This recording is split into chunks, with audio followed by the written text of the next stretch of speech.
ईद से एक दिन पहले की रात थी।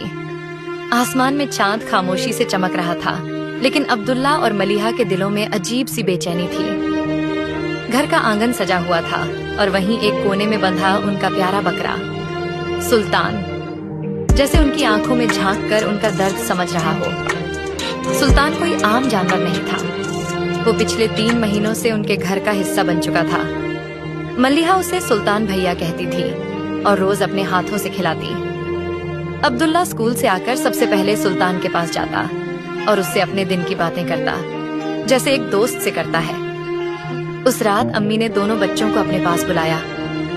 कमरे में एक धीमी सी रोशनी जल रही थी और अम्मी की आंखों में एक गहरा सुकून, लेकिन एक हल्की नमी भी थी। मेरे बच्चों, अम्मी ने धीरे से कहा, ईद सिर्फ एक जानवर की कुर्बानी का दिन नहीं है।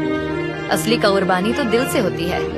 अपनी इच्छाओं को, अपने गुरूर को, अपने अंदर की बुराइयों को अल्लाह के लिए छोड़ देना, यही असली कुर्बानी है। अब्दुल्ला की आंखें भर आईं। उसने धीरे से पूछा, अम्मी, अगर हमारा सुल्तान कुर्बान हो गया तो घर बहुत खाली लगने लगेगा।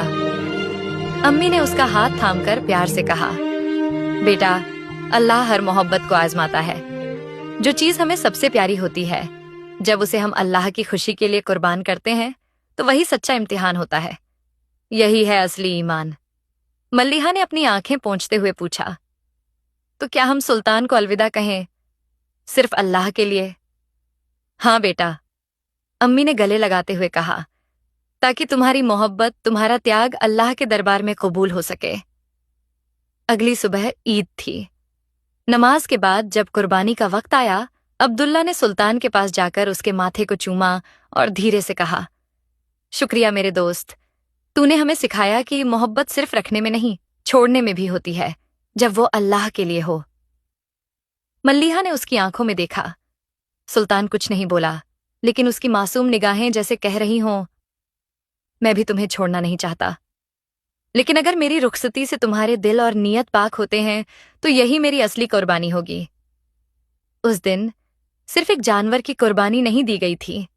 अब्दुल्ला और मलिहा के दिलों से खुदगर्जी, लगाव और गुरूर की गिरहें भी खुल गई थीं। उन्होंने गरीबों के लिए नए कपड़े और ईदी लेकर गए और पहली बार उन्हें समझ आया, ईद रिवाज से नहीं, रूह से मनाई जाती है।